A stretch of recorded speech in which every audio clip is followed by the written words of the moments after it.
of it being unintended consequences. I think that most people in the country, I think 3 million marched in London, didn't they, to say, don't do this. Most of the country knew. The politicians simply didn't have a clue. Anyway, you're talking about Turkish terrorists there and the Turkish government attacking them.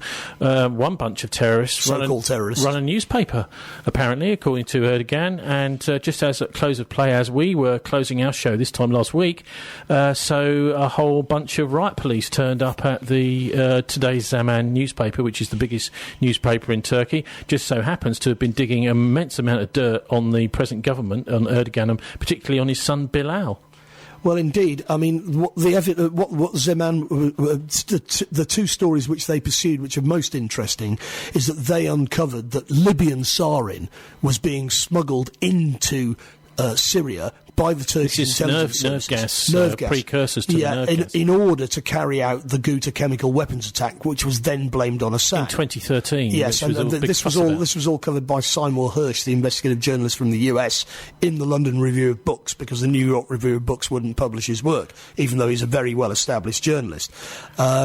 And the other thing that they covered was that Turkish police officers, civilian police officers, stopped a convoy of weaponry going into Syria, packed with weaponry, and the people who were driving the trucks were all working for MIT, the Turkish intelligence services. They arrested the people concerned, but now what's happened is the police officers who carried out that raid, which basically showed that ISIS was being supported by NATO, by Turkey, they have been put on trial for treason, and the journalists who covered the whole thing are also being put on trial for treason, and they used to work for Zaman, which is this opposition newspaper, which Erdogan has now tried to close down. Anyway, yesterday evening I managed to get hold of the executive editor of the English language edition of today's Zaman, and I think if you wanted to look at some of those stories, they may still just about be on the one of the caches, or Google cache or Yahoo caches, because one of the first things that the Erdogan government and the police did when they arrived at the building and took over the building last Friday night was to start removing the archive. I mean, their digital archive is one of the most important, useful pieces of information there is on the Middle East.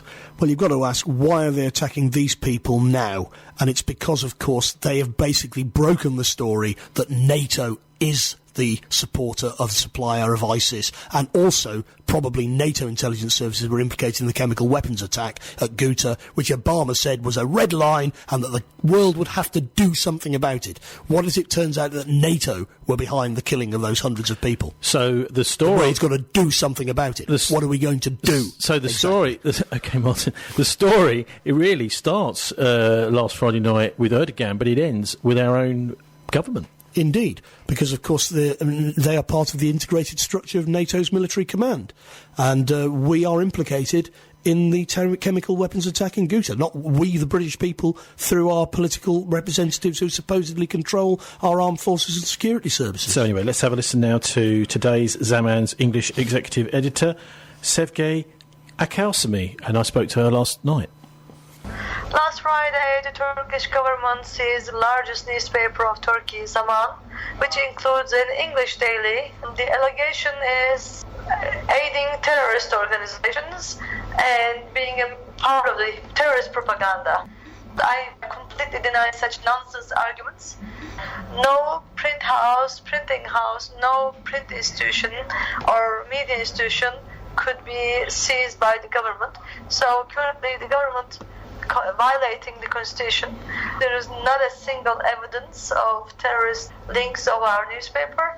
This is a completely politically motivated move to silence all critical voices. And Erdogan has been using terrorism charges to silence opponents and critics. Let me clarify, Erdogan is actually not the head of the government, but the head of the state. He's supposed to be an impartial president, but he acts as if he is the head of the governing party, AKP, and he has been acting on behalf of them, and there is a puppet government which only follows orders of Erdogan. So effectively, Erdogan is the only person that rules Turkey. There's a one-man rule at the moment. It's true that they have significant popular support. Why do they have popular support, you might ask? Thanks to the huge media machine that the government has established over the years. Directly and indirectly, the government owns or controls most of the TV stations and newspapers, plus people who benefits from the welfare state that Erdogan introduced in the country for the first time. People care about their economic well-being and do not care about freedoms and violation of human rights. Having this popular support behind him, Erdogan thinks that he is able to do whatever he wants, and the Western world also turns a blind eye to whatever is going on, to whatever he is doing to silence critics. The government wants to hide anything about corruption investigation. They have been, even before destroying the digital archives, they were sending court orders to our newspapers to remove anything about the massive corruption investigation that implicates Erdogan and his family. Another story that they removed recently after they took over the newspaper was relevant to the witch hunt against the business people. The government has been suppressing business people, academics, journalists have been arbitrarily detained or arrested. And when we wanted to run such a story for Monday, for our Monday issue, the new administration removed it, replaced it with something else. They have been scared of anybody who would like to talk about corruption and violation of rule of law in the country. There are certain allegations regarding possible alleged links of Turkish authorities with the ISIL and their oil trade. So what's it like as a journalist finding suddenly that you can't write what you want to write? I felt during the police raid, I felt as if I was being raped, to be honest, because they forcefully entered my workplace. Even though I am one of the executives leading today's Zaman, the police physically obstructed me from our executive floor, from our buildings. They forced me out. One of them grabbed my cell phone and stopped my broadcast on Periscope, for instance. So it was pretty brutal, pretty shameful. I was embarrassed on behalf of my country. It's such a shame, and they have changed my life almost overnight. It's like a trauma, and most of us will be unemployed soon. Nearly 2,000 journalists are expecting to be unemployed, and more importantly, maybe they also took over the largest privacy that has a reputation for monitoring the elections in Turkey. Right now, with the seizure of that news agency, it's only the state news agency that is going to that is covered. So if seems to have 90% of the votes, we cannot against it. We cannot argue anything against it based on conflicting results from any other source. So that's pretty alarming for Turkish democracy. What do you think this means for the Middle East? Because Turkey is such an important player in that part of the world. Good question. Actually, everybody overlooked this part in my interviews. Everybody asked what this means for the EU, etc. For the Middle East, I think it's a huge disappointment because Turkey was a shining star a decade ago. It was a source of inspiration in many Muslim societies because AKP, at least in the beginning, showed that democracy and Islam could reconcile, could coexist, are compatible. And that's one of the reasons I supported this government as well. I just thought, political Islamists could turn into, real Democrats. But unfortunately, they have been disappointing me along with everybody else. People are losing faith in the belief that a Muslim elected religious government could also be democratic, and that's so shameful because I think it is the only Muslim democratic country in the region. Turkey lost its chances to sort of glow and be the poster child of the Middle East. That's Sevgi Akarcesme, and probably pronounced that wrong, but anyway, she's the executive editor of the English edition of today's Zaman, which was stormed by the Turkish police, the Turkish government of Erdogan, and the AKP party. This time last Friday, Martin, it's is immensely important, isn't it? What happened, because as she pointed out there, they've not only closed down this investigative journalism that's been going on into the president, they've also, in one fell swoop, also destroyed this organisation which provided independent monitoring of elections in Turkey. Yeah, I think that's right. And as I said before the clip, why has this happened and why now?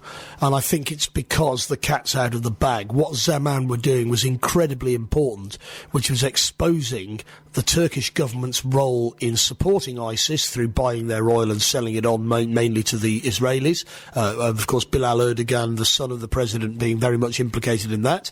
Well, he was in exile for a while over in Italy because it was too hot for him in Turkey. Well, now apparently he's just coming back. Well, the magistrates in Bologna want to extradite him, in fact, for various criminal offences in Italy. Now, in other words, they're exposing the general corruption around the Erdogan regime.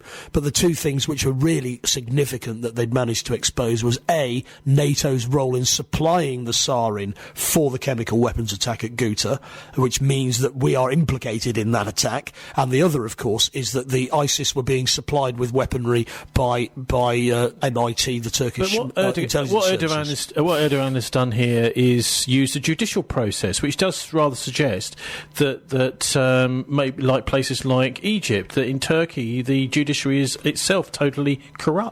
I think the fact that the Turkish police initially raided the convoy taking weaponry to ISIS shows that there is actually a struggle for a rule of law in Turkey, as there is elsewhere in the world.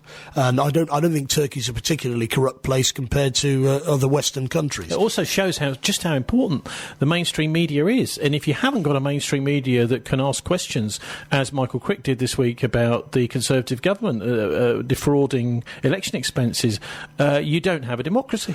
Well, you don't. And, of course, Erdogan would still probably have... Erdogan's got significant political support in Turkey. He's got virtually no political support in the Kurdish regions of Turkey. That would be very similar, for example, to the Serbian government having plenty of support in Belgrade and no support in Pristina in Kosovo, I suppose the other side of this is, the extent to which... I mean, we were talking about the BBC earlier. Mainstream media actually runs things because it decides which issues get aired and which don't. It does, but I think it's not just up to which people get a voice and who doesn't. Well, I think it's important that everybody gets a voice through the mainstream media or not, but the more mainstream the media is that puts forward serious allegations, the more seriously they are taken. But it may well be, you see, that Erdogan closing down Zaman means that people are asking the question, well, why is he closing them down? And I think it's very important that we are making it clear why he's closing them down. It's not just because they're mildly critical of him, it's because they're pointing the finger at him for A, supporting ISIS militarily, and B, supporting them financially, and that the evidence is piling up. Now, Erdogan is part of NATO. He works with British intelligence services, because we're all on the same side in the war in Syria. So we're also implicated in this. It's not just a matter for the Turks. You can listen again to any shows at bcfmradio.com and leave comments about your favourite programmes. BCFM 93.2, your interactive station, 24 hours a day.